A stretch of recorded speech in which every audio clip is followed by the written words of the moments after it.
پیشرفت و ترقیات و فتح و نصرت ملت تاجیک ملت فرهنگی حمایت مردم و ثبات مهمترین امکانات در 4 فصل سال برای سیر و سیاحت، صنعتی و کشاورزی آزمون‌های جمهوریوی، راهنمای جامعه خانه امید تاجیکان دنیا. ما تاجیکستانی آزاد و صاحب اختیار.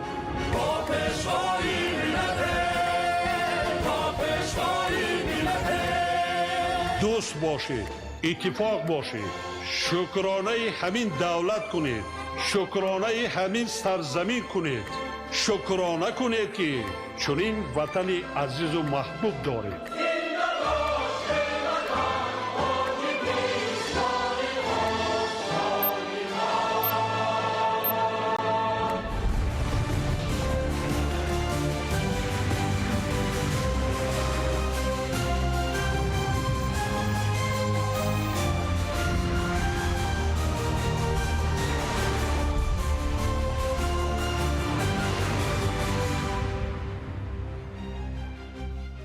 السلام علیکم بیننده های گرامی. نشر مفصل برنامه اطلاعاتی اخبار را از تلویزیون تاجیکستان مستقیما منظورتان می‌گردانیم. در استودیو با شما قربانزاده قربان و مدینه نظرزاده. امروز تحت ریاست پرزیدنت جمهوری تاجیکستان، رئیس حکومت جمهوری تاجیکستان، پیشوای ملت محترم امامعلی رحمان مجلس حکومت جمهوری تاجیکستان برگزار گردید. در کار مجلس نخست نتیجه های رشد اجتماعی و اقتصادی جمهوری تاجیکستان در 3 ماهه یکم سال 2026 و وظیفه ها برای تا آخر سال 2026 بررسی شد. ضمن سخنرانی راهبر دولت محترم امامعلی رحمان نتیجه های رشد اجتماعی و اقتصادی کشور را در 3 ماهه یکم سال 2026 تحلیل نموده در نزد مسئولین ساختارهای دولتی وظیفه های مشخص گذاشتند. سرور دولت محترم امامعلی رحمان وابسته با وضع سیاسی جهانی معاصر، محدودیت‌های اقتصادی و اجتماعی با کشورهای جهان و عاقبت‌های تغییریابی اقلیم، تامین نمودن ثبات اقتصادی، حفظ بازار داخلی و کاهش دادن تأثیر عامل‌های بیرونی را وظیفه اولین درجه نامیدند. تاکید گردید که با وجود تأثیر عامل‌های بیرونی در 3 ماهه یکم سال 2026 رشد اقتصاد ملی در سطح 8% تأمین گردید. این نشان دهنده اساساً از حساب افزایش حجم استحصال محصولات صنعتی 14%، کشاورزی 8%، مبلغ گذاری و سرمایه اساسی 34%، خدمت رسانی پولکی 8.5% و گردش سودا 22% به دست آمده است. ذکر کرده شد که حجم بارکشانی 14% و مسافرکشانی 11% افزایش یافت. در برابر این سطح تورم 1.2% را تشکیل داد که نسبت به همین دوره سال گذشته پستر می باشد. پرزیدنت کشور استفاده سرفکرانه ذخیره ها، تامین امنیت عضوقواری، انرژتیکی و رشد استحصالات رقابتناک را ضرور شمردند. به حکومت کشور، وزارت و اداره ها و مقامات اجرایی حاکمیت دولتی سپارش داده شد که استواری ماکرو اقتصادی را نگاه داشته برای پیشگیری تاثیر خوف‌های بیرونی تدبیرهای سریع وقتی و مؤثر اندیشند. دستور داده شد که راهبران ساختارهای مربوطه استفاده ثمرناک و سرفکرانه ذخیره ها را تامین نموده رشد استحصالات رقابتناک وطنی را وسعت دهند و وابستگی از واردات را کاهش دهند. راهبر دولت محترم امامعلی رحمان ابراز داشتند که در دوره حسابات اجرای قسم درآمد بودجت دولتی در مجموع مثبت ارزیابی می‌گردد. نقشه درآمد در سطح 108.3% تأمین گردیده با بودجت زیاده از 16.7 میلیارد سومانی وارد شد. از جمله از حساب مقامات انداز 119.4% و خدمات گمرک 102.9%. اما تحلیل نشان می‌دهد که در پس این نشان دهنده های عمومی کمبودی‌های جدی جای دارند. یکی از مسائل نگران کننده افزایش بقیه پولی‌های انداز میباشد. اظهار داشتند محترم امامعلی رحمان. با در نظر داشت وضع ذکر شده با وزارت مالیه، کمیته انداز و خدمات گمرک سپارش داده شد که یکجا با مقامات اجرایی محلی حاکمیت دولتی اجرای پررو و با صفت قسم درآمد بودجت دولتی را تأمین نموده برای کاهش دادن بقیه پولی‌های انداز و پیشگیری افزایش آنها چاره‌های تأخیر ناپذیر اندیشند. اینچنین مقامات مربوطه کشور از سرور دولت محترم امامعلی رحمان سپارش گرفتند که برای مأموری کنونی بهتری انداز و پرداخت‌ها، پرزور نمودن نظارت گمرکی، тавсеаи манбаъҳои андозбандӣ ва дарёфти сарчашмаҳои нави даромад тадбирҳои муассир роҳандозӣ намоянд.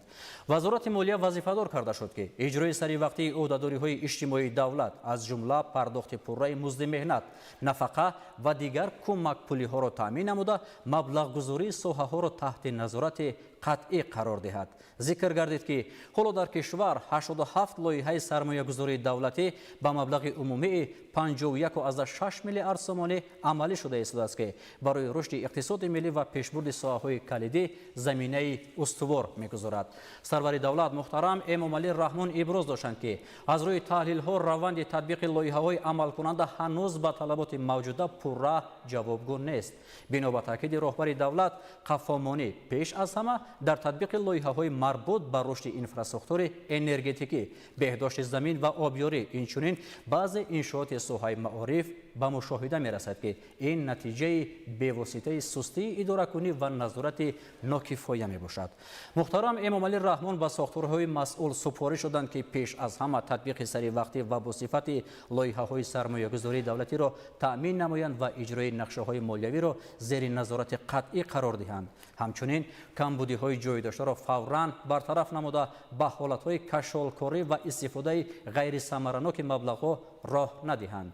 дастури дигар вобаста ба тақвият додани ҳамкорӣ бо шарикони рушд барои ҷалби маблағҳои иловагӣ ва истифодаи самараноки онҳо дода шуд. ҷалби сармояи мустақим яке аз омилҳои калидии рушди иқтисоди миллӣ, таъсиси ҷойҳои кории нав ва ворид намудани технологияҳои муосир арзёбӣ гардид. дар робита ба камбудиҳои ҷиддӣ супориш дода шуд ки кумитаи давлатии сармоягузорӣ ва идораи амволи давлатӣ сабабҳои коҳиши ҷалби сармояи мустақими хориҷиро ҳамаҷониба таҳлил намуда дар муҳлати 1 моҳ нақшаи чорабиниҳои мушаххасро пешниҳод ва иҷрои минбаъдаи онро таъмин намояд. дигар сохторҳо ӯҳдадор шуданд ки фаъолияти худро дар самти ҷалби сармоя ва муаррифии имкониятҳои иқтисодии кишвар ба таври куллӣ тақвият бахшида барои ҷалби ширкатҳои бонуфузи хориҷӣ ба лоиҳаҳои афзалиятнок тадбирҳои мушаххас андешанд. зимни суханронӣ ва таҳлили вазъи ҷалби сармоя президенти кишвар муҳтарам Эмомалӣ Раҳмон самтҳои сармоягузориро муайян намуда супориш доданд ки маблағҳо ба соҳаҳои коркард, технологияҳои муосир ва истеҳсолоти дорои арзиши иловашуда равона карда шаванд. барои баландбардоштани мавқеи низоми бонкии кишвар ба талабот ҷавобгӯ сохтани сохторҳои қарздиҳӣ, дастгирии соҳибкории хурду миёна, рушди ҳунармандӣ ва беҳсозии вазъи пардохтҳои ғайринақдӣ супориш дода шуд ки бонки миллӣ якҷо бо ташкилотҳои қарзӣ татбиқи самараноки сиёсати пулию қарзиро таъмин намуда барои нигоҳ доштани устувории пули миллӣ ва коҳиш додани фишорҳои тадбирҳои иловагӣ андешад. ҳамчунин дастур дода шуд ки барои паст намудани фоизи қарзҳо, беҳтар кардани дастрасии соҳибкорон ба захираҳои молиявӣ, дароз намудани муҳлати қарздиҳӣ ва афзоиши маблағгузорӣ ба соҳаҳои афзалиятнок, ба хусус истеҳсолоти ватанӣ чораҳои мушаххас роҳандозӣ карда шавад. муҳтарам Эмомалӣ Раҳмон мақомоти дахлдору вазифадор намуданд ки барои густариши пардохтҳои ғайринақдӣ, рушди инфраструктураи рақамӣ, фароҳам овардани шароити мусоид барои истифодаи воситаҳои электронии пардохт ва ҷорӣ кардани низоми ягонаи пардохт дар тамоми минтақаҳои кишвар, ба хусус дар ноҳияҳои дурдаст чораҳои қатъӣ андешанд.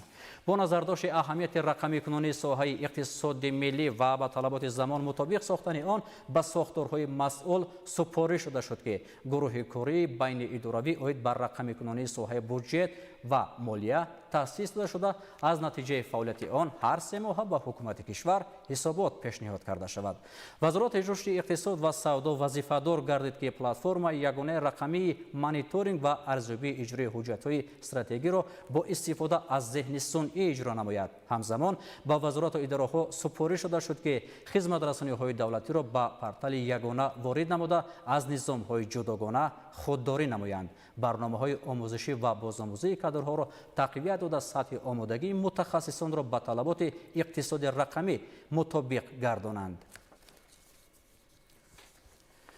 تأکید کرده شد که همه ساختارهای دولتی عهده دارند که اعتراف پوررای حجت‌های الکترونی را تامین نموده رسمیت زیادتی و تکراری را برطرف سازند. سرور دولت محترم امامعلی رحمان رقمی کنونی را طلبات زمان و شرط مهم تامین رشد استوار کشور نامیدند. محترم امامعلی رحمان ضمن تحلیل وضع ساحه صنعت با مسئولان سپارش دادند که سبب‌های کاهش یابی صنعت استخراج را همه‌جانبه تحلیل نموده برای برطرف کردن آنها پیشنهادهای مشخص منظور سازند. کارکرد پوررای معدن‌ها و استحصال محصولات نهایی را در داخل کشور به راه نموده اقتدارهای باز ایستاده را به کار درآورند. رهبر دولت محترم امامعلی رحمان با تامین نمودن امنیت عضوقواری برای کشور مسئله استراتژی و حیاتاً مهم شمردند. با در نظر داشتن مهمیت این مسئله ساختارهای مربوطه و مقامات اجرایی حکومت دولتی ولایت‌ها و شهر و ناحیه‌ها از رهبر دولت محترم امامعلی رحمان سپارش گرفتند که کشت بهاری و تکراری را سریع وقت انجام داده استفاده ثمرناک زمین و گرفتن 3-4 حاصل را تامین نمایند. کشت زیر پلیانکا و آبیاری قطرگی را وسیع به راه مانند. برای پیشگیری تلفات زنبوری عسل، رشد چارواداری، زیاد نمودن استحصال گوشت و دیگر محصولات اساسی عضوقواری، اینچنین کاهش دادن وابستگی از واردات تدبیرهای مشخص اندیشند. دستورها همچنین برای بهتر نمودن حالت ملیارتیوی زمین‌ها و استفاده ثمرناک ذخیره‌های آب داده شد. دیگر ساختارها عهده‌دار شدند که برای تامین ساحه با نوری‌های مینرالی وطنی و کاهش دادن وابستگی از واردات چاره‌های تأخیرناپذیر اندیشند. با اندیشه پیشوای ملت محترم امامعلی رحمان این طلبات زمان، وظیفه دولتی و مسئولیت بی‌واسطه تمام راهبران و کشاورزان می باشد.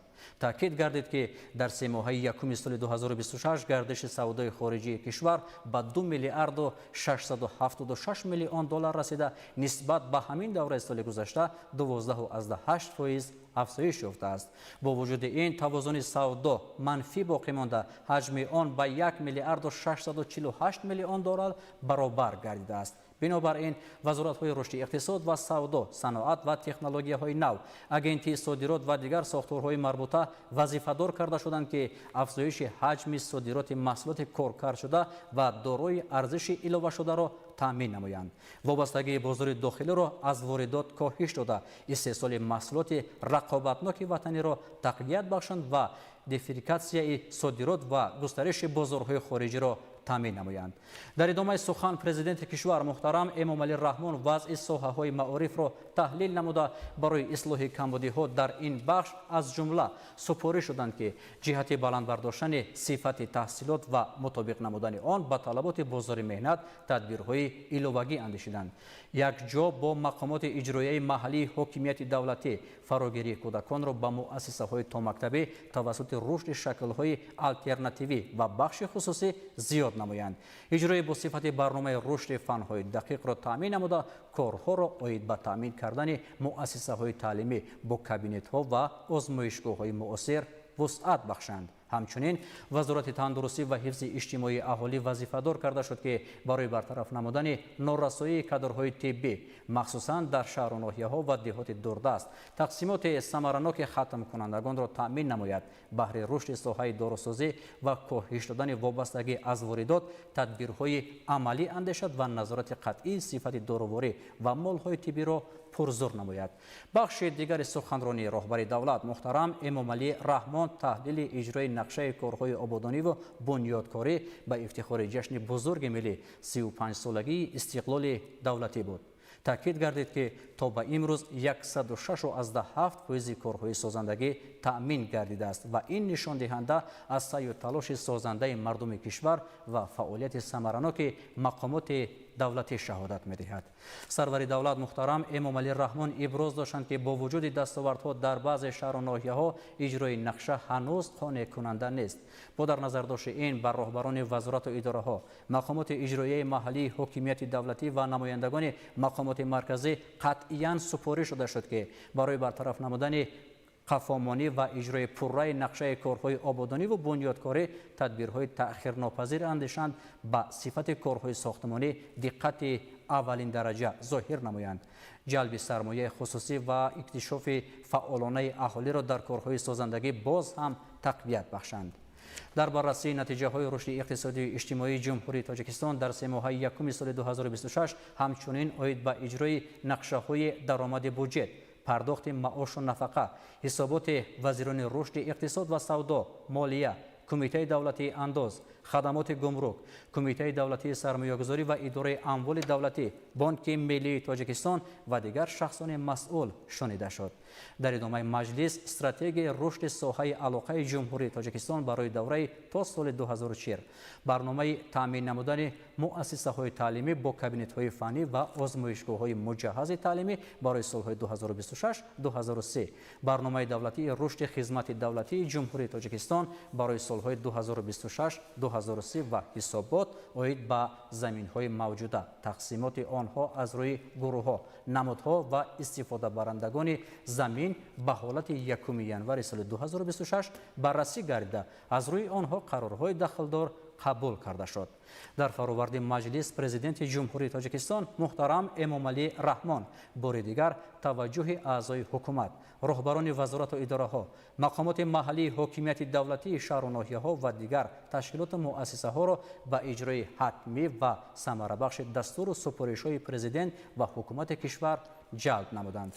همچنین اید با وسعت کارهای سازندگی و آبادانی و تهیه برنامه‌های سزاوار فرهنگی به استقبال جشن عمومی ملی 35 سالگی استقلال دولتی جمهوری تاجیکستان دستورها داده شد. президенти ҷумҳурии тоҷикистон пешвои миллат муҳтарам эмомалӣ раҳмон масъалаи баландбардоштани сатҳу сифати зиндагии аҳолиро яке аз афзалияти аввалиндараҷаи сиёсати иқтисодию иҷтимоии давлат муайян карда барои рушди самтҳои гуногун тамоми имконоти мавҷударо сафарбар менамоянд. дар ин раванд имзои фармони президенти ҷумҳурии тоҷикистон дар бораи танзими музди меҳнат ва пардохти иловапулӣ ба музди меҳнати кормандони соҳаи технологияҳои иттилоотию коммуникатсионӣ нишонаи возеҳи таваҷҷӯҳи хоса ва ғамхории пайвастаи роҳбарияти олии давлат ба соҳаи технологияҳои муосир, рушди сармояи инсонӣ қадами муҳим дар роҳи таҳкими иқтидори зеҳнии кишвар ва рақамисозии соҳаҳои ҳаёти мардум мебошад. фармони мазкур идомаи мантиқии сиёсати созандаи ҳукумати кишвар дар роҳи гузариш ба иқтисоди рақамӣ ва татбиқи стратегияи миллии рушди ҷумҳурии тоҷикистон барои давраи то соли 2030 мебошад. дар шароити ҷаҳонишавӣ ва гузариши босуръати иқтисодиёти ҷаҳон ба низоми рақамӣ ин иқдоми пешвои миллат муҳтарам эмомалӣ раҳмон заминаи устувори ҳуқуқию молиявиро барои таҳкими иқтидори зеҳнии кишвар фароҳам оварда бо назардошти таҷрибаи ҷаҳонӣ низоми ҳавасмандгардонии мутахассисони соҳаи технологияҳои иттилоотиро ба таври намоён тағйир медиҳад. бо қабули санади мазкур низоми нави ҳавасмандгардонӣ ҷорӣ мегардад ки он на танҳо ба собиқаи корӣ балки бевосита ба салоҳияти касбӣ ва сертификатсияи байналмилалии корманд вобастагӣ дорад.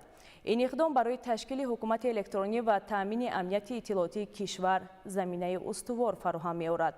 маблағгузории маоши зиёдшуда пурра аз ҳисоби маблағҳои буҷетӣ давлатӣ таъмин карда мешавад. созандагӣ, суръати замон, нерӯи миллат ва роҳи фардои мост. ҳар як иншооте ки имрӯз қомат меафрозад нишонаи ҷасорат, заҳмат ва боварӣ ба ояндаи дурахшон аст. идомаи бо суръати корҳои созандагӣ дар кишвар. тоҷикистон кишвари ташаббускор ва ҳадафрас ки бо иқдомҳои наву созанда дар арсаи байналмилалӣ мавқеи худро устувор мегардонад. қабули ташаббусҳои нав на танҳо эътибори тоҷикистонро боло мебардорад, балки роҳро барои ҳамкориҳои густурда ва расидан ба ҳадафҳои бузурги миллӣ ҳамвор месозад. кишоварзӣ танҳо соҳа нест, он манбаи зиндагӣ, баракати дастархон ва омили пешрафти иқтисоди миллист. заҳмати деҳқон, пояи ободӣ, ҳосили фаровон нишонаи рушди устувори соҳа. муаррифии фарҳанг, ҳунар ва истеъдодҳо ин равзанаест ки аз он ҷаҳониён бо ганҷи маънавии миллат ошно мегарданд. баргузории рӯзҳои фарҳангии тоҷикистон дар беларус пули дӯстӣ ва оинаи тамаддуни пурғановати халқҳост. шарҳи ин ва дигар хабарҳо дар нашри муфассали барномаи иттилоотии ахбор. امروز تحت ریاست رئیس مجلس نمایندگان مجلس عالی جمهوری تاجیکستان فیضعلی ایدیزاده جلسه نوبتی اجلاسی دوم مجلس نمایندگان مجلس عالی جمهوری تاجیکستان دعوت هفتم برگزار گردید.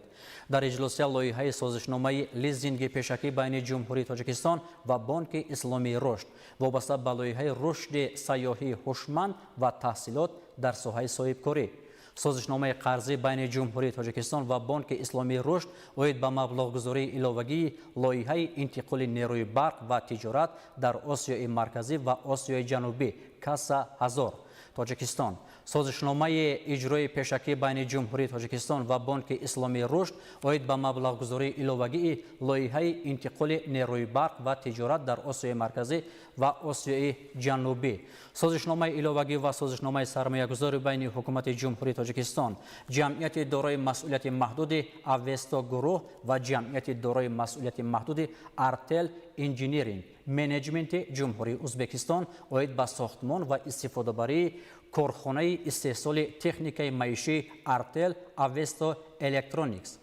و شهر دوشنبه از 12 دکبر سال 2019 و لایحه قانون جمهوری تاجیکستان اوید با وارد نمودن تغییر علاوه ها به قانون جمهوری تاجیکستان درباره معرفت اکولوژی اهالی مورد بررسی قرار گرفته قرارهای دخلدار قبول کرده شد. جمهوری تاجیکستان تحت رهبری پرزیدنت جمهوری تاجیکستان پیشوای ملت محترم امامعلی رحمان بار دیگر آبروی و اعتبار بلندی بین المللی خود را همچون دولت تشبثکار جهانی ثابت نمود.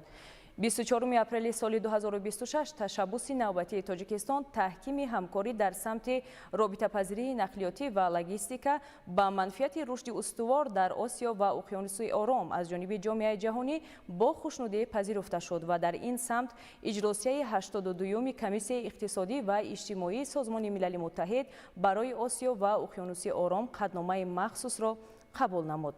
قبول این قطعنامه در منبر با نفوذ سازمان ملل متحد گواه روشن آن است که جامعه بین المللی نقش سازنده جمهوری تاجیکستان را بلند ارزیابی نموده تشبث‌های پرزیدنت تاجیکستان را که به تأمین رشد استوار، صلح، رابطه‌پذیری و شکوفایی روانه شدند جانبداری می‌نماید. تفصیلات بیشتر در گزارش جهانگیر سفرعلیزاده. بانکوک 24 اپریل سال 2026.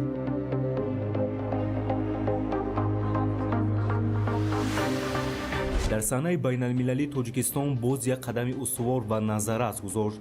در اجلاسی 82 کمیسیون اقتصادی و اجتماعی سازمان ملل متحد برای آسیا و اقیانوس آرام اسکاتو با تشبث کشور ما قطعنامه مهم اوید به همکاری در سمت رابطه‌پذیری نقلیاتی و لوجستیک قبول گردید. این حجت مهم و سریوقتی به رشد شبکه‌های نقلیاتی، آسانسازی انتقال مال و محصولات و تقویت رابطه‌های اقتصادی کشورهای منطقه تکان جدی می‌بخشد. هدف روشن است: فراهم آوردن شرایط مساعد برای رشد استوار، توسعه سودا و تحکیم همگرایی منطقوی. قبول این قطعنامه دستاورد نوبتی دیپلماتی تاجیکستان بوده ادامه منطقه سیاست دوراندیشانه است که بر رهایی کشور از بنبست کمونیکاسیونی و تبدیل دادن آن به یک مرکز مهم ترانزیتی روانه گردیده است. امروز تاجیکستان با اعتماد موقع خود را در خریطه اقتصادی منطقه مستحکم می‌کند. راه‌های نو بنیاد می‌گردند، زیرساختارها رشد می‌یابند و نظام لوجستیکی تدریجاً تکمیل می‌یابد. کشور به یک حلقه مهم پیوست کننده بین دولت‌ها تبدیل یافته ایستاده است. همزمان تاجیکستان در پیشبرد روزنامه جهانی نیز سهم فعال می‌گذارد. مسائل کلیدی از قبیل حفظ ذخیره‌های آب، مقاومت به تغییریابی اقلیم، تامین امنیت انرژتیکی و رشد استوار در محور توجه سیاست خارجی کشور ما قرار دارند.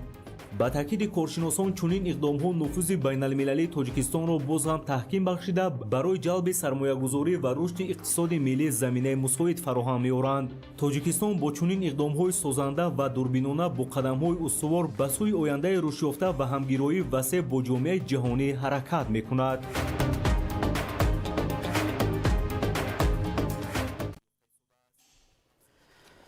نیروگاه برق آبی روغون یکی از بزرگترین انشاءات گیدروانرژتیکی در تاجیکستان محسوب یافته از مجموعه انشاءات زیرزمینی و بلندترین سربند گیدروتکنیکی عبارت است. زیرا آن 100 سالها برای تاجیکستان و منطقه بنیاد یافته عامل رشد و بالا رفتن سطح اقتصادیات کشور، بلند شدن وضع اجتماعی و نیکواحوالی مردم می‌گردد. حالا گروه ایجادی در نیروگاه برق آبی روغون قرار دارند و ما امکان داریم که با خبرنگارمان فخرالدین محمد یوسف مستقیما در تماس شویم. فخرالدین، میگفتید که حالا جریان کارها در نیروگاه چگونه است؟ салом қурбон, ассалому алайкум бинандагони гиромии телевизиони Тоҷикистон.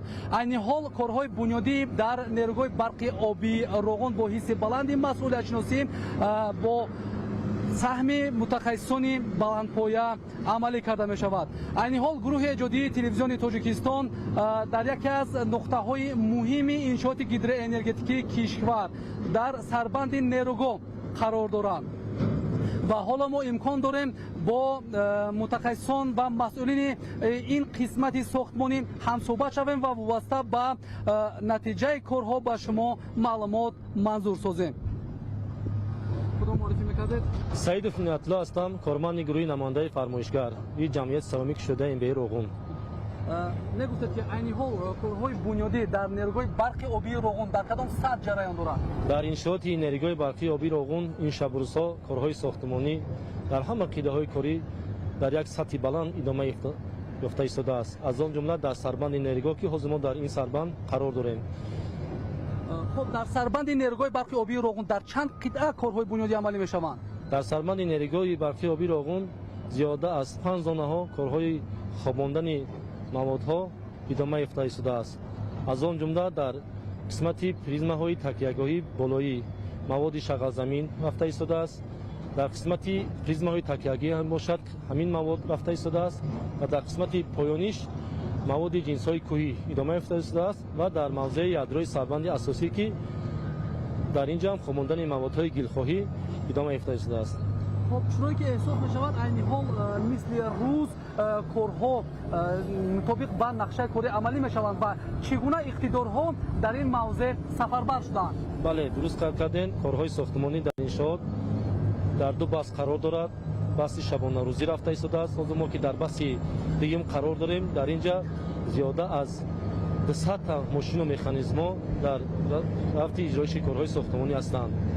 از همین 100 ماشینش ماشین‌های بارکش هستند که همین موادها را از انبارهای ذخیروی مواد را انتقال می‌دهند. امروز روحیه کاری در نیروگاه برق آبی روغون چگونه بهاگذاری می‌شود و حسیات مردم آن نفرانی که در ساختمان انشاءات مهمی عصر سهم می‌گذارند چگونه است؟ امروز کارمندانی که در انشاءات کار و فعالیت می‌کنند بسیار با یک روحیه بلند زیاده از 19000 کارمند، ساختمانچی، مهندسای بالایی کار و فعالیت دارند که با یک حسی بلندی وطنداری کار کرده ایستادند و افتخار هم میکنند. از آن جدا خود بنده که من طول 15 سال میشود که در همین لایحه ساختمانی انشاءات نیروگاه کار و فعالیت میکنم و افتخار میکنم که در همین خلوتن تنج و آزاد کار و فعالیت کرده هستم و سهم خودم را باشد کمی هم باشد در سایه گیدروانرژتیک گذاشته ایستادم. با شما تشکر و موفقیت. بینندگان گرامی، در واقع چنین است امروز روغون، یعنی صرف نظر از اون که علاقه شب فرو رسیده است در تمام قطعه های ساختمانی روشنی فراوان است و مثل روز تمام تدبیرها عملی کرده می شوند و در قطار بیشتر از 19000 نفر ساختمانچان و بنیادگذاران نیروگاه برق آبی روغون که در این انشاءات گیدروانرژتیکی سهم باسازی خود را بهره آبادی وطن می‌گذارند امروز بانوان نیز به واسطه فعالیت دارند که حالا ما امکان داریم با یکی از چنین بانوان فعال هم صحبت شویم. خود را معرفی می‌کردید؟ من محمود وجیانگل از ناحیه فرخار می باشم. من در این نیروگاه برقی آبی روغون زیاده از 9 سال می شود که کار و فعالیت دارم. من در این شرکت تاجیک هیدرو الکترومنتاژ و حیث راننده ماشین شیبزن برای مستحکم کردن خاک و برای نگذراندن آب کار و فعالیت دارم. من افتخار از آن دارم که در این انشاءات عصر همچون زن همچون مادر سهمگذار هستم. من minnatdorgii خود را به پیشوای ملت پرزیدنت جمهوری تاجیکستان محترم امامعلی رحمان میرسانم که ما زنان را روح بلند گردانده خوشحال از آن هستیم که برابر مردان کشور کار و فعالیت دارم. تمنای من در آن است که بگذار همین نیروی برقی آبی راغون که ما بنیاد کرده ایستاده ایم به صفت‌های بلند به اتمام رسد و در هر یک خانه تاجیکستانیان چراغ فروزان شود و دلها نورافشان شود. راغون این ننگ ناموس ماست، راغون این آبادی وطن ماست، راغون این آب روی ما تاجیکان است. تشکر و کامیابی ها در روند کارها. بینندگان عزیز، در واقع امروز انشاءات مهمی عصر مکان افتخار و پر از مهر محبت بهر بنیاد آینده نیک به فرزندان و ملت است. همین گونه با روحیه سازنده و حس بلند ملی تمام کارمندان سهم خود را در روند بنیاد این انشاءات مهم گیدروانرژتیکی میگذارند. بینندگان گرامی، در موضع اساسی و مهم انشاءات بزرگ گیدروانرژتیکی یعنی سربند نیروی برق آبی راغون کارهای سیمنتاسیونی و استوارسازی با اسلوب خاص عملی کرده می شود. نظام مکمل کاری با نتیجه هر روزه، کارهای بنیادی و وصلکنی تجهیزات ضروری در نیروی برق آبی راغون که زمینه برای رشد و باثبات تاجیکستان صاحب استقلال است از روی نقشه جریان میگیرد. چنین است در واقع امروز راغون آینده در تاریخ زحمت و تلاش سازنده هر یک متخصص را صحیفه های رنگین چون نشانه نگاه خواهد داشت. در نقطه های ساختمانی نیروی برق آبی راغون که هر یک مرحله های مهمی این انشاءات گیدروانرژتیکی مملکت به شمار می رود، کارهای بنیادی با صفت بلند اجرا می شوند. روحیه بالیده کاری با افتخار کلی احساس می گردد. نیروی سازنده کارگران و متخصصان نیروی برق آبی راغون را دوچند نموده تمام تدبیرها با عزم و اراده قوی از روی نقشه پیش بینی شده اجرا می شوند. همین طریق برای نائلشوی به موفقیت تمام امکانات و اقتدار کاری ثمراناک استفاده می گردد. در روند کارهای ساختمانی که مطابق با سنت معاصر با نظرداشت تکنولوژی خاص بنیاد سربند ادامه دارد، اجرای کارهای زمینی، نصب و وصل دستگاه و تجهیزات ضروری عملی گردیده، زیچی قبط مواد خوابانیده شده و دیگر کارهای مربوط به ساختمان سربند بهای خاص میگیرند. 335 متر سربند نیروی برق آبی راغون که بلندترین سد و از روی شکل و اسلوب از سنگ و آمیخته ها عبارت می باشد، اهمیت مهمی گیولوژی دارد. در این قطعه ساختمانی که یکی از نقطه های مهم بنیادی محسوب می یابد، کارها روزانه و همشبانه از روی اراده کامل ساختمانچان با سرعت اجرا شده. این موضوع از حاضر علاقه به مکان فیضبار تبدیل یافته است. عین حال در یادروی سربند نیروگاه ریختن گیلخاک اجرا شده، خوابانیدن جنس های مخصوصی انتخاب شده دریایی که با تکنولوژی خاص آماده می شوند جریان دارد. آن با اهمیت و مهمیت این انشاءات مستحکم گردانده می شود. یادرس می شویم که تا این دم در یادروی سربند ارماتوربندی، بتون خوابانی، گالریه های یادروی سربند، وصل و نصب سگمنت ها و خوابانیدن بتونی کوبیده شده پورا به انجام رسانیده شده است. ساختمان در یادروی سربند نیروی برق آبی راغون یکی از نقطه های مهم بنیادی انشاء دانسته می شود، زیرا این قسمت اساسی و آب نگذری سربند دانسته می شود. در یادروی سربند حالا بیشتر از صدها نفر کار می کنند. عموما کارهای ساختمانی در نقطه های نیروی برق آبی راغون در اساس دو بست شب و روز صورت می گیرد. عین حال در اساس لایحه تطبیق صفتناک کارها با حس بلند مسئولیت شناسی متخصصان و ساختمانچان این قطعه ساختمانی عملی شده، اجرای آن به تمدید جدول کاری پیش می رود. با چنین روحیه سازنده در زمان جهانی شوی و پیشرفت کلی، نقش و اهمیت راغون باز هم منفعت آور می گردد. با بنیاد بزرگترین نیروی برق آبی در دولت صاحب استقلال تاجیکستان، یکی از هدفهای اساسی استراتژی استقلالیت کامل انرژتیکی تطبیق گردیده، نکاحالی مردم تاجیک تامین خواهد شد. تمام کارهای ساختمانی و وصلکنی تجهیزات در انشاءات عظیم عصر نیروی برق آبی روغن از جانب متخصصان بلندپایه با تلاش و اراده قوی از روی نقشه پیش بینی شده عملی کرده می شوند. در نیروی برق آبی روغن کارهای بنیادی که تحت توجه بواسطه اساسگذار صلح و وحدت ملی پیشوای ملت پرزیدنت جمهوری تاجیکستان محترم امامعلی رحمان قرار دارد با مرام جریان میگیرد. بینندگان گرامی، چنین است امروز روغن و آینده کشور را با بنیاد این گونه انشاءات مهم گیدر انرژتیکی کامیابی سرتاسری فراگیر خواهد شد.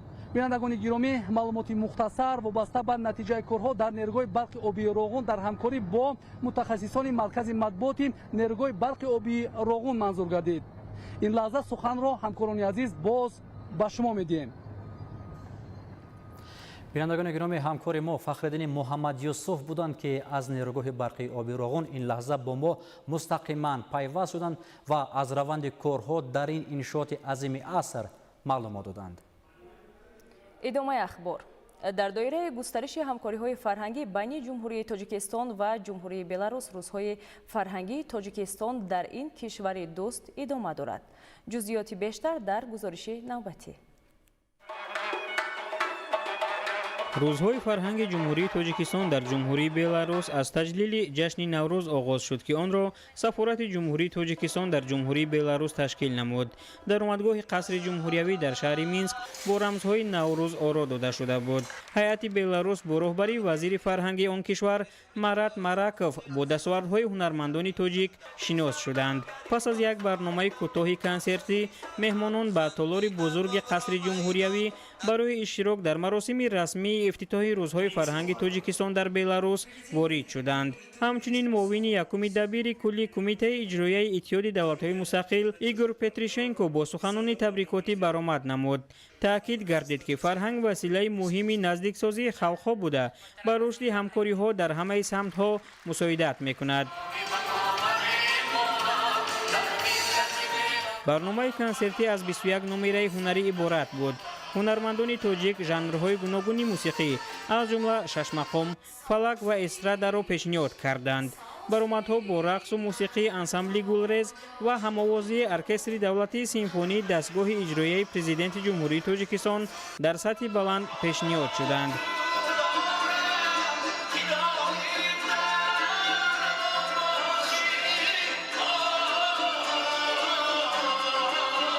همچنین سرودهای مشهور بلاروسی بیلاویسکا پوشا و کوچاراوایا اجرا گردیدند. هر یک برآمد با کفکوبی‌های گرمی تماشابینان استقبال گرفته شد. این از آن شهادت می‌دهد که کنسرت خیلی موفقانه برگزار گردیده خاطرات نیک به جا گذاشت. روزهای فرهنگ تاجیکستان در بلاروس مرحله مهم در رشد مناسبت‌های دوجانبه گردیده زمینه لایحه‌های نوی مشترک را در ساحه فرهنگ و دیگر سمت‌ها فراهم آورد.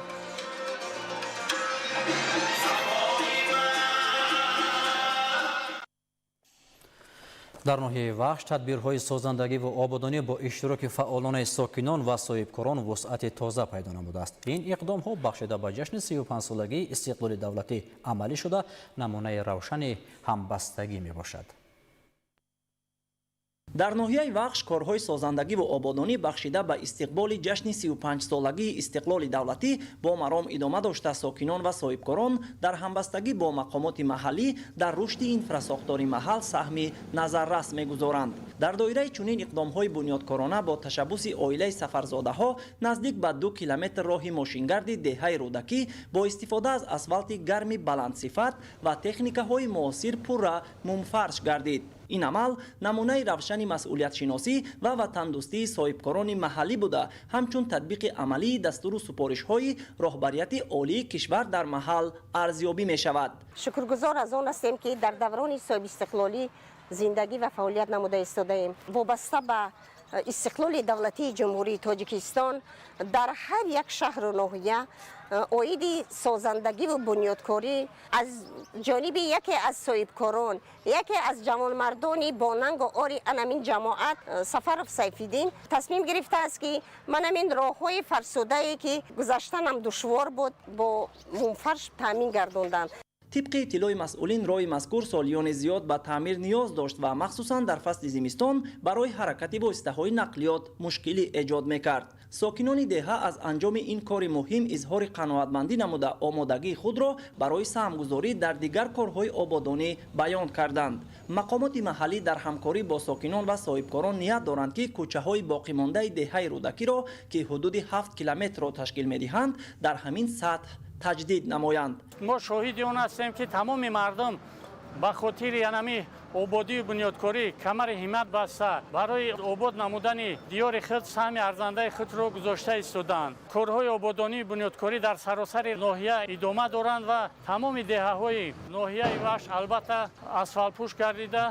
دیگر انشاءات‌های مهمی برای خواجگی خلق ضرور نیست و ساخته به استفاده داده می شوند. عملی گردیدن این نقشه ها تحفه ارزنده به جشن 35 سالگی استقلال دولتی خواهد بود و برای بهتر شدن شرایط زندگی اهالی زمینه مساعد فراهم می آورد. با در نظر داشت آن که نقشه کارهای آبادانی بخشیده به جشن 35 سالگی استقلال دولتی در ناحیه وخش بیش از 110% اجرا گردیده است، کارهای سازندگی همانا ادامه دارند. صاحبکاران با روحیه بلند برای بنیاد انشاءات نو در ساحه‌های گوناگون تشبث نشان می‌دهند. سیاست بنیادکارانه حکومت جمهوری تاجیکستان که به بهتر نمودن سطح و صفت زندگی مردم روانه شده است، امروز با دستگیری وسیع جامعه عملی گردیده برای رشد استوار محل شرایط مساعد فراهم می‌آورد.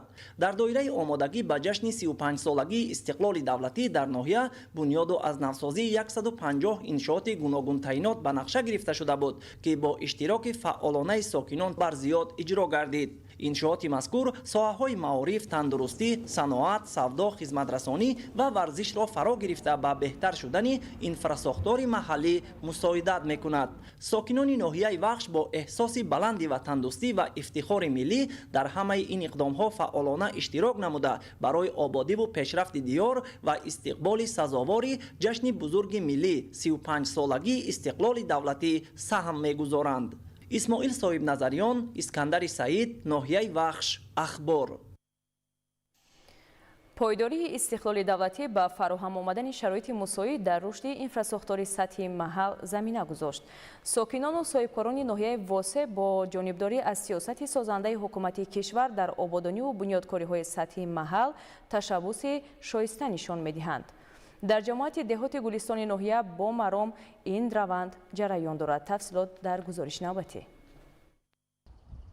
صاحبکاران و ساکنان وطندوست دهه گلستان جماعت دهات گلستان ناحیه واسه تطبیق تشبث‌های سازنده را در محل ادامه بخشیده با سهمگذاری دستجمعانه دایر بر رشد انفراساختار دهات نقشه و هدف‌های سودمند را مورد عمل قرار داده ایستادند. ساکنان با چنین همفکری و فضای سرجمعی به استقبال جشن 35 سالگی استقلال دولتی منفرشنمایی راه‌های ماشینگرد محلی را هدف گذاشته تا کنون مرحله سنگفرش‌کنی و استوارگردانی زیرقبت راه اجرا گردیده، حالا کارهای بتونریزی جویبارهای آبروی کوچه‌های دهه از دو جانب راه با مرام بلند مهنتی ادامه دارد. پس از انجام کارهای بتونریزی روزهای نزدیک روند منفرش‌کنی راه‌ها آغاز می‌گردد. چنین تشبث در حدود همه دهه‌های جماعت گلستان با وسعت جریان دارد. ساکنان جماعت دهات گلستان سیاست خیراتمندانه پیشوای معظم ملت را دستگیری کرده در 8 دهه جماعت کارهای سازندگی را رواج داده ایستاده‌اند. ما نیت داریم که تا جشن 35 سالگی استقلالیت دولتی کارهای آبادانی و سازندگی را که در نقشه است به انجام رسانیم. حشر دستجمعانه که در آن ساکنان با درک احساس بلندی وطندوستی، همرامی و اتحادی و افتخار از آرامی و ثبات کشور فعالانه شرکت نمودند، رمز عنعنه‌های نیک انسان دوستانه و احترام و صداقت به ارزش‌های عمومی ملی میباشد. عملی سازی اقدام مذکور از مرام و مقصدهای نیک و سازنده ساکنان، تشبثکاری‌های مقامات اجرایی حاکمیت دولتی و تامین فضای صلح و آرامی کامل در کشور بشارت می‌دهد. مردم سربلند دهه گلستان، صاحبکاران باننگ و ناموس دهه تصمیم گرفتند که از در خانه سر کرده در آبادانی دهه سهم به‌نهایت خوب گذاشتند. چنین آبادانی‌ها در آینده نیز ادامه داده می‌شود. تطبیق چنین تشبث‌ها که با سهمگذاری ساکنان محلی عملی می‌گردد، نه تنها سیمای ظاهری را زیبا می‌کند، بلکه روحیه همدیگر فهمی، همبستگی و اتحادی جامعه را باز هم تحکیم بخشیده برای تأمین زندگی با سعادت مردم شرایط فراهم می‌سازد. علیم ناصرزاده، خورشید نادرخان، ناحیه واسه، اخبار. با اقدام صاحبکاران وطنی در شهر حصار پل نو ماشینگذار ساخته شده مورد استفاده قرار گرفت. پل مذکور در دایره تجلیل جشن 35 سالگی استقلال دولتی و با مقصد بهتر نمودن حرکت نقلیات و فراهم آوردن شرایط مساعد برای ساکنان بنیاد شده است. موضوع را همکارانمان ادامه می‌دهند. در بالای دریای کوفرنیهان پل ماشینگذار با درازی 210 متر ساخته به استفاده داده شد. پل مذکور اقتداری باربرداری 7 تانه را داشته دهه و محله‌های شهر حصار، ناحیه رودکی و ناحیه فردوسی شهر دوشنبه را با هم پیوند می‌کند. اقدام مذکور در دایره سیاست سازنده و بنیادکارانه پیشوای ملت محترم امامعلی رحمان بخشیده به 35 سالگی استقلال دولتی از جانب صاحبکار محیب باباجانов و فرزندانش در روند کارهای آبادانی و بنیادکاری ساخته شده است. در مراسمی به استفاده دادن پل ماشینگذار در دهه شیرخان جماعت دهات حصار شهر حصار، مسئولین مقامات اجرایی حاکمیت دولتی شهر، سرمایه‌گذاران وطنی و ساکنان و مهمانان اشتراک نمودند. گفته شد که صاحبکاران سخاوتپیشه و همت بلند در پیروی از تشبس‌های سازنده پیشوای ملت محترم امامعلی رحمان چنین اقدام‌های نجیب را پیش گرفته آن را عملی می‌نمایند. خورسندی همین دیار، همین خلق حد و کنار ندارد. باور کنید راه 40 کیلومتره با 10 کیلومتره به شهر دوشنبه برآمدن آسان گردید، نزدیک گردید. ما شکرگزاریم. پل ماشینگذار در برابر آنکه شهرهای دوشنبه، حصار و ناحیه رودکی را به هم می‌پیوندد، همچون پیوندگری دلها مردم را به هم نزدیک نموده، اینچنین به رشد اقتصادی و اجتماعی منطقه مساعدت خواهد نمود. در جماعت دهات چویانگران شهر وحدت در دایره استقبال از جشن 35 سالگی استقلال دولتی تدبیرهای سازندگی ادامه دارد. با سهم ساکنان راهی محلی دهه چلانزار منفرش گردید. اقدام مذکور با هدف بهتر نمودن شرایط رفت و آمد ساکنان و بلند برداشتن سطح خدمترسانی عملی گردیده است. با استقبال از جشن 35 سالگی استقلالیت دولتی در جماعت دهات چویانگران شهر وحدت تدبیرهای آبادانی وسعت سازندگی را کسب نموده است. ساکنان دهات مذکور همه روزه با حس وطندوستانه در تعمیر و نوسازی راههای محلی، بنیاد انشاءات ساحه معارف و تندرستی، خدمترسانی و در تأمین اهل جامعه با آب نوشاکی سهمی ارزنده می‌گذارند. محله چلمگذر دهه خاردره بالا از زمره آن روستای شهر وحدت محسوب یافته. با عزم و اراده وطندوستانه ساکنان دهه مذکور دوام یک سال اخیر باز هم آباد و زیبا گردید. با شرافت صاحب استقلالی وطن و ابتکارات سخاوتمندانه جوانمردان برومند برای یک عائله نیازمند منزل استقامتی بنیاد کرده شد. در برابر این عمل خیرخواهانه شروع از آغاز سال 2026 در دایره جشن 35 سالگی استقلالیت دولتی با سهم آبادکارانه سخاوتمندان و جوانان برومند مرحله به مرحله راههای محلی دهات مذکور منفرش گردیده ایستاده است. دوام 2 روز اخیر توسط تکنیک‌های صاحبی و تدبیرهای بنیادکارانه ساکنان راهی محلی چلانزار دهه خاردره بالا تا دهه روح‌افزا منفرش کرده شد. همکنون با راه اندازی نمودن تدبیر منفرش نمایی مسافه 1.5 کیلومتر راهی بین دهوی مطابق به زمان گردیده است. در جاده آبادکاری در برابر منفرش نمایی راه مذکور همچنین با اقدام ساکنان کوپرو که سالهای سال به تعمیر نیاز داشته هم از نو تعمیر گردید. از روی گفته مسئولان امروز ساکنان پوره با آب نوشاکی تامین می باشند که راه اندازی نمودن این تدبیر مذکور با سهم جوانمردان دیار روی کار آمده است. در مجموع دوام 4 ماه سال جاری با عملی نمودن تدبیرهای بنیادکارانه با دستگیری جوانان وطندوست، صاحبکاران و ساکنان دهه روح‌افزا، شورزم و خاردره بالا در مجموع مسافه 4 کیلومتر راههای محلی منفرش گردیدند که این آبادکاری ها وسیله سرجمی ساکنان پی عملی نمودن هدفهای سازنده پیشوای معظم ملت محترم امامعلی رحمان روی کار آمده است. محمد علی عبدالکریم خیرالله خال مومنزاده، وحدت اخبار. پیشبرد حل استوار انرژتیکی و تحکیم معیارهای ساختمانی برای مؤسسه‌های تحصیلات میانه عمومی جمهوری تاجیکستان تحت همین عنوان در شهر دوشنبه همایش برگزار شد. ҳамоиши пешбурди ҳалли устуворӣ энергетикӣ ва таҳкими меъёрҳои сохтмонӣ барои муассисаҳои таҳсилоти миёнаи умумии ҷумҳурии Тоҷикистон ба рушди инфрасохтури муассисаҳои таълимӣ бо истифода аз ҳалли устувори энергетикӣ ва татбиқи стандартҳои муосири сохтмонӣ заминагузор буда, яке аз самтҳои афзалиятноки ислоҳоти соҳаи маориф дар ҷумҳурии Тоҷикистон маҳсуб меёбад. Дар доираи лоиҳа сохтмони биноҳои иловагӣ барои омӯзиши фанҳои дақиқ бо риояи меъёрҳои муосири сохтмонӣ ба нақша гирифта шудааст. Ин меъёрҳо талаботи ҳатмиро дар самтҳои бехатарии сохторӣ, устуворӣ ба офатҳои табиӣ ва самаранокии энергетикӣ дар бар мегиранд. аз ҷумла дар доираи такмили меъёру қоидаҳои сохтмонӣ ба ҷанбаҳои калидии татбиқи стандартҳои сохтмонии устувор ба зилзила, обхезӣ ва дигар хатарҳои табиӣ бо дарназардошти хусусиятҳои минтақаҳои гуногуни кишвар, истифодаи инфрасохтори сабз ва технологияҳои каммасрафи энергия, аз ҷумла насби панелҳои офтобӣ ва системаҳои муосири гармидиҳӣ, ҷорӣ намудани системаҳои муосири гармидиҳӣ, вентилятсия ва ҳаводиҳӣ барои фароҳам овардани шароити мусоиди таълим дар тамоми фаслҳои сол, таъмини бехатарии сӯхтор, мавҷудияти баромадгоҳҳои изтирорӣ ва фароҳамсозии дастгирии пурра барои шахсони дорои имконияташон маҳдуд, истифодаи маводҳои сохтмонии экологӣ ва камкарбон, ки ба коҳиши таъсири манфӣ ба муҳити зист мусоидат мекунанд, таваҷҷӯҳи махсус зоҳир мегардад. зикр гардид ки таҳрезии биноҳо бо дарназардошти устуворӣ ба тағйирёбии иқлим амалӣ гардида, омилҳои муосири муҳандисӣ аз ҷумла баланд бардоштани қобилияти тобоварӣ ба сарбориҳои иловагӣ ба назар гирифта мешаванд. дар асоси қарори раиси шаҳри Душанбе муҳтарам Рустами Эмомалӣ аз 17 сентябри соли 2025 барномаи иттилоотии кӯдак TG роҳандозӣ гардида аввалин маротиба маҳз дар муассисаҳои таҳсилоти то мактаби пойтахт ба кор дароварда шудааст. зимни якчорабинӣ маросими расмии рӯнамоии барномаи мазкур барои муассисаҳои таҳсилоти то мактаби шаҳри Душанбе доир гардид. гузориш дар ин хусус.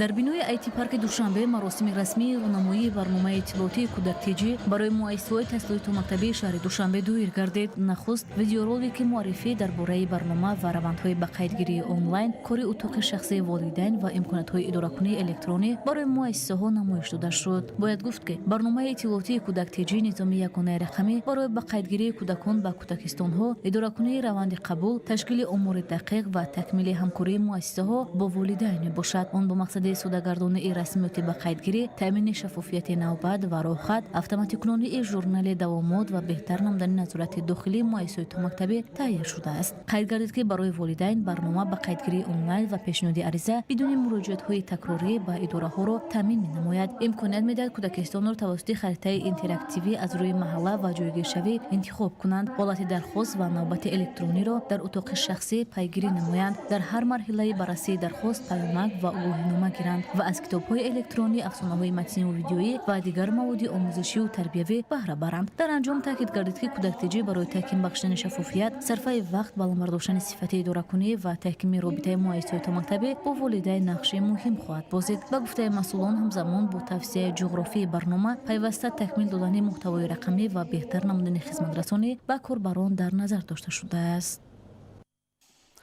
муқоимат бо коррупсия, терроризм, экстремизм ва дигар зуҳуроти номатлуб омили рушди босуботи давлат маҳсуб меёбад. таҳти ҳамин унвон бахшида ба ҷашни 35-солагии истиқлоли давлатӣ дар донишгоҳи миллии Тоҷикистон ҳамоиши илмӣ амалӣ баргузор шуд. ҳамкорони мо гузориш медиҳанд. ҷиҳати татбиқи босамари стратегияи пешгирии экстремизм ва терроризм дар ҷумҳурии Тоҷикистон барои давраи то соли 2040 ва стратегияи давлатии муқовимат ба коррупсия дар ҷумҳурии Тоҷикистон барои давраи то соли 2030 дар шаҳраки донишҷӯёни донишгоҳи миллии Тоҷикистон ҳамоиши илмӣ амалӣ таҳти унвони муқовимат ба коррупсия, терроризм, экстремизм ва дигар зуҳуроти номатлуб омили рушди босуботи давлат доир шуд.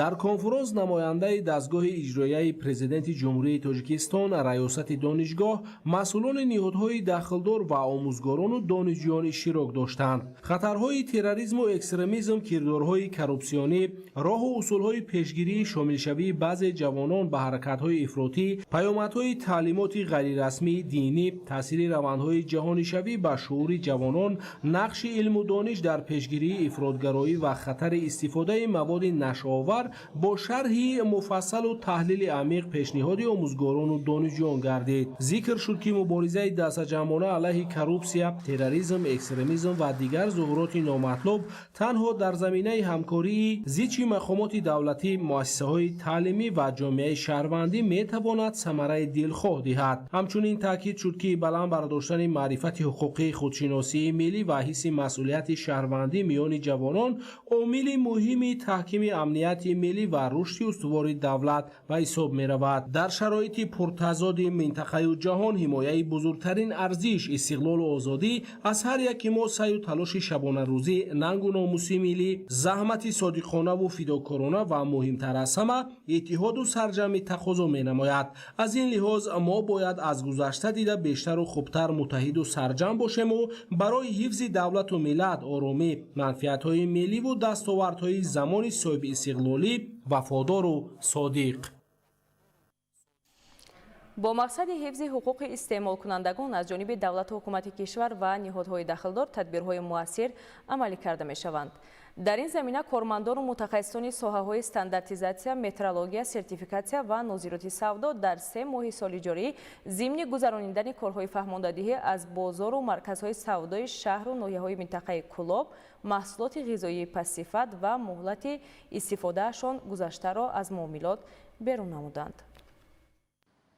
طی سالهای صاحب استقلالی در جمهوری تاجیکستان مناسبت‌های نوی استحصالی به وجود آمده در همه شکل‌های مالکیت استحصال محصولات خواجگی خلق افزون گردید. همزمان موادهای استحصال وطنی و خارجی به استعمال کنندگان پیشکش کرده می شود. در همه این حالت البته مواد خوراکی و استفاده بری باید که به طلبات جوابگو پیشنهاد استعمال کنندگان گردد. در واقع امروز استحصال و واردات محصولات، حمایت و دسترس کنی آنها زیر توجه پیوستگی حکومت مملکت و خدمات دخلدار قرار دارد. در این زمینه متخصصان شعبه های ریاست استانداردیزاسیا، مترولوژی، سرتیفیکاسیا و نظارت سودای گروه شهر و ناحیه‌های کلاب یک زمره کارها را به انجام رسانیده دوام 3 ماه اول سال روان به نشان دهنده های نظررس نائل شدند. در این دوره در نتیجه گذراندن کارهای فهماندهی از جانب صاحبکاران و فروشندگان شهر و ناحیه‌های وادی کلاب 3783 کیلوگرم محصولات پس‌صفت غذایی و مهلت استفادهشان گذشته به ریاست وارد کرده شد.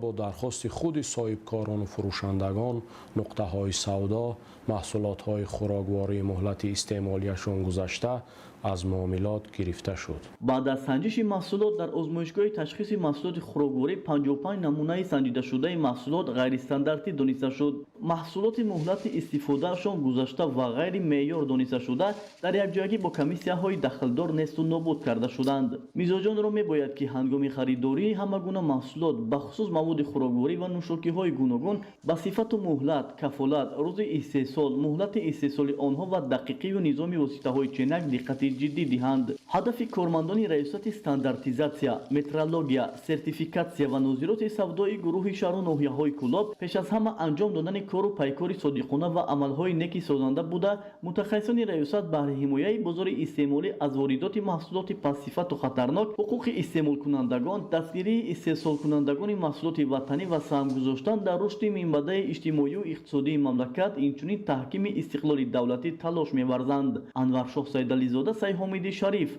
اخبار. دوشنبه شهری در مسیر رشد.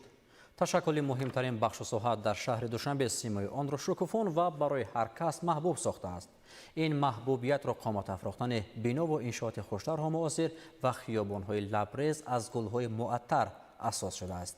سیر و گشت در هر گوشه شهر دوشنبه قلب‌ها را تسخیر و روحیه را بالیده می‌سازد. نگاه به طرح و نقشه‌های با گل کامل گشته جزئی از زیبایی‌های دوشنبه شهر است. این زیبایی‌ها از زحمت آنهای ترکیب یافتند که با طبیعت و شهر و زندگی محبوبیت اصیل دارند. گزارش نوبتی ادامه بخش همین موضوع است.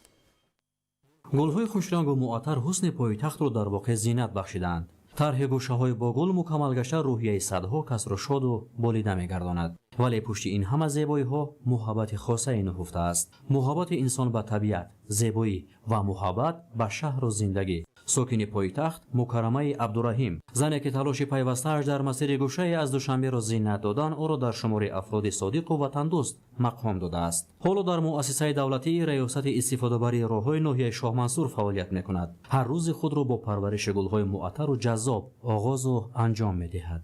همین درون گرمخانه می‌دارین، این گل‌ها را زیبایی شدیده، رنگ و رنگ شدگی شدیده، با خیلی اعصابتون آرام میشه، با خرسند میشین، میگین که نخود که ما همین کارگرها قطعی همین گلا را شناندیم، همین گلا شروع شد نازک کار میکنیم که همون گل آزار نکشه، شروع شنو به مهر محبت میشنونین.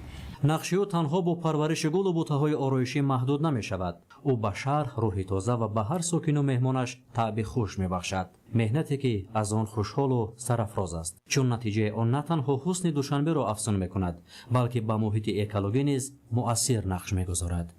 گل میشنونین که ای همین گرمخانه برده، همین قدر میبینین خرسند میشین. خودمون خرسند شدگی میلی، همون شناسا خشتا برو میبینن میگه که نخود که میگه همین گلها را شما وکده باشین، میگیم ها ایقا بزیب میگه. حضور و حلاوت از تماشای گلگشت در کوچه و خیابان‌های پایتخت زحمت مکرمه عبدالرحیم و ده‌ها بانوی دیگر است. نوابسته از آنه که مهنت آنها از جانب شهردار دوشنبه پیوسته قدر می شود، هر یکی ما نیز به این زحمت‌ها باید ارجگذار باشیم. مکمل شدن تجربه استفاده تخمی‌های نوهای سرحاصل و استفاده آب و اقلیم به کشاورزان ناحیه یاون امکان داده است که امسال مساحت زراعتی کشاورزی را زیاد نمایند. گزارش در این خصوص. این تخم بلند حاصله وقتی انوارد کردگی بوده دوام مایده تیار میشد. از همین مساحت خرد که 0 از 110 گکتار را تشکیل می‌دهد، خل محمد عمرزاده تا 3 تن کارتوشکا گرفتنی است. مکمل شدن تجربه، انتخاب تخمی‌های نوهای سرحاصل و زودرس، تأمینات سریوقتی با آب فلزی و از همه مهم زمینه گذاشتن به کشتی تکراری حاصل را دهه اول ماه می جمع‌آوری می‌کند. این و دیگر کشاورزان ناحیه یاون با جمع‌آوری سریوقتی سبزیجات بروقتی همساله با وسیع به راه ماندن کشتی تکراری حجم استحصال محصولات کشاورزی را زیاد می‌نمایند. حالا بوته‌های کارتوشکا در دوره خوب انکشاف و لونده‌پرتویی است و امید است حاصل دلخواهی کارتوشکا روزهای نزدیک وارد بازار کرده شود. خواهی زمین زندگیمان نقد گذاشته است. ای 10 ساعت 3 تن حاصل میگیریم. کارتوشکا مراینا خرب تیار شدگیه کلوناش. اما مایداش هم بعد 10 روز ویم تیار میشد. این مساحت وسیع کارتوشکا و پیاز که دو سبزیجات سرطلبات است و در ساختار کشتی زراعت‌های کشاورزی موقع خاص دارد، در ناحیه یاون امسال هم مساحت کشت و هم طبق بهاگذاری متخصصان حاصلناکی بلند را صاحب می‌گردند. کشت تیرماهی و بهاری کارتوشکا و پیاز در ناحیه یاون. پیاز 650 گکتار، کارتوشکا 381 گکتار. نهال‌های کارتوشکا балондагирӣ оғоз намуданд ва дар аксарият майдонҳо картошка ба афзоиши лондагирӣ шурӯъ кардааст ки метавонад то 20 май аллакай пухта расада ба бозорҳо пешниҳод шавад. бисёр нашънамои хуб дорад ва дар назар аст ки аз ҳар як гектар 200-250 то 300 сентнери ҳосил рӯёнда шавад аз ҳар як гектар картошка ва майдонҳои пиёз бошад ба назар гирифта шудааст то 450-500 сентнери аз ҳар як гектар ҳосил рӯёнда шавад. این میدان‌های کشت که زحمت کشاورزان و مکمل شدن تجربه را بازگو می‌کند، دهه اول ماه می جمع‌آوری می‌گردند. کشاورزان ناحیه یاون امسال با استفاده از تجربه انتخاب تخمی نوهای سرحاصل و به منطقه مطابق در برابر دیگر زراعت‌های کشاورزی دورنمای کشت پیاز و کارتوشکا را بر زیاد تامین نمودند. با نظرداشت مطابق بودن پیاز بروقتی با صادرات، آن در برابر تامینات بازار داخلی و صادرات نیز پیش بینی شده است. کارمندان کمیته اداره زمین خود زیرتابی کمیته اداره زمین با همین مقصد تصمیم گرفت که همین کشتی کارتوشکا رو گذارند. بعد جمع‌آوری کشتی کارتوشکا تصمیم گرفت که در قطعه زمین کشتی لوبیایی پولیزی گذارند. танҳо аз ҳисоби аз 1 то 8 гектарӣ вобаста кардани ташкилоту идораҳои соҳавии ноҳияи Ёвон, дурнамои кишти он дар ноҳия барзиёд таъмин гардида, аз ҳисоби ҷамъоварии ҳосили барвақтӣ, сатҳи таъминоти кормандони ташкилоту идораҳои ноҳиявӣ бо картошка беҳтар, ғановати бозор таъмин ва нарх мӯътадил нигоҳ дошта мешавад. нашиномои картошка хеле хуб аст. ҳам дастурхони кормандони корхона аз ғизои дохилӣ пурра мегардад ки бозор аз маҳсулоти худӣ арзон мегардад. طبق راهنمایی‌های پرزیدنت جمهوری تاجیکستان پیشوای ملت محترم امامعلی رحمان امروزها خواجگیداران ناحیه یاوان سعی و تلاش دارند که بهره افزون کردن نعمت‌های مادی از زمین عاقلانه استفاده برند. در نتیجه فراوانی بازارهای استعمالی تامین و دسترخوان مردم با محصولات غذایی غنی گردانیده می‌شود. بیننده‌های گرامی، این بود نشر مفصل برنامه اطلاعاتی اخبار. سلامت و خانه آباد بمانید.